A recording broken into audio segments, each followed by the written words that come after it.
today. This is for people that's planning on getting in a relationship, planning on getting married, or you just plan on married, or maybe you've been divorced. You just trying to figure it out.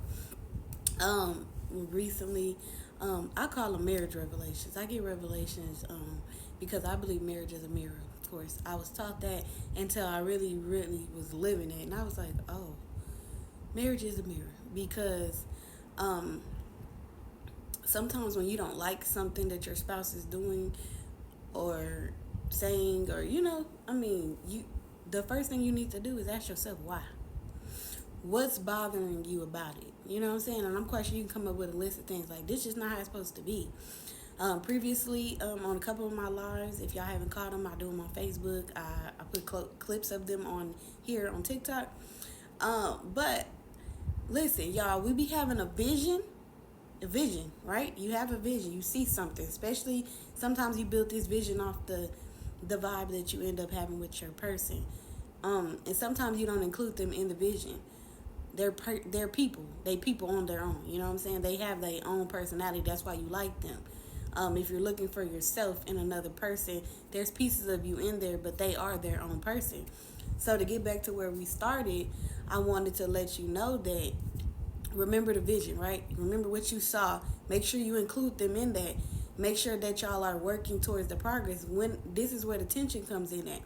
The tension comes in when this person is not becoming the person you see in the future vision, not the now vision.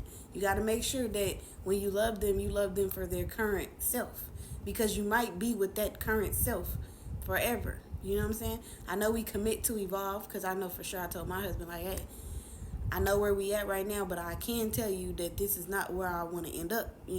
That's even for myself. So it goes back to self.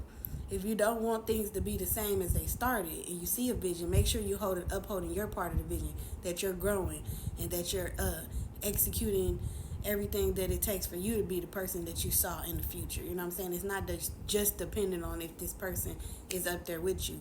True love is going to show itself. This man is not going to let you get too far without him if he truly loves you. And sometimes they're dealing with battles of their own. You know what I'm saying? They dealing with battles of their own. So sometimes step outside of your relationship, step outside, and I'm not saying step out. I'm saying step outside of your relationship and stop looking at them for your husband or for your wife or for your spouse. Stop looking at them for just that. They are people. They are dealing with things of their own. Hopefully y'all are at a good communication space where y'all can talk about how y'all feeling outside. So you're trying to look at them for them. Like really, like when you love someone, you really want to look at them for them. Like based off everything they've been through, based off everything they're becoming. I don't agree with letting somebody stay in a victim mindset, but that is their mindset. That is something that you signed up to you don't have to deal with it, but you need to understand that that's their thing. So make sure you don't get stuck on where they are in their mindset of how they're feeling, and that you can be supportive, but you can't change it. So to sum it all up, you can't change nobody. They gotta want to change for themselves, and you want somebody to change for themselves because if you change them, it doesn't stay. It's not permanent. You can't change them. You could be an example. They can love you enough to want to change, but at the end of the day, you want people to change for themselves. You know what I'm saying? You really want them to change for themselves. Um, so like I was telling y'all, mirror. It's all about mirror. It's all about you looking at you. And the thing sometimes is it shows me where I need to work on myself at. Petty arguments, and sometimes they don't seem so petty because they can get very aggressive, especially if you don't have discernment and you're not listening. Because sometimes my Holy Spirit tells me not right now. Don't keep digging in that area. Stop touching that. Stop trying to talk about that right now. It's just not a good time. You know what I'm saying? But my selfish self, because I'm still flesh, my selfish self be like, I just gotta know why you did that. I gotta know why you said that. I gotta know why you are right now. But what's my why? You know what I'm saying? So I figure out my why, and I'd be like, well, I'm just irritated because that's not what I saw for my husband. You know what I'm saying? Like the vision, he wasn't doing that, or he didn't say that, or he didn't portray himself that way, or he didn't hold himself that way. You know what I'm saying? So I'm so glad that I can have conversations with myself, because I went back to my husband and I was like, you know what? That's a battle that you got to do. It really doesn't affect me.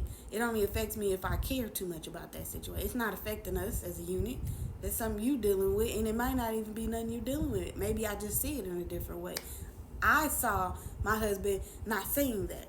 You know what I'm saying? Sometimes I don't agree with what he say, and I didn't see him saying it. I'm like, nah, the husband I painted in my head, he don't say stuff like that. Now, it could be a better time. Sorry if my camera's bouncing. It could be a better time to talk about that, where I could have told him, you know, this right here is not what I saw for myself. Is there something we could do? Is like, explain to me why you said that, but not in the moment of it. You know what I'm saying? Not in the heat of it, especially if you want your marriage to be healthy.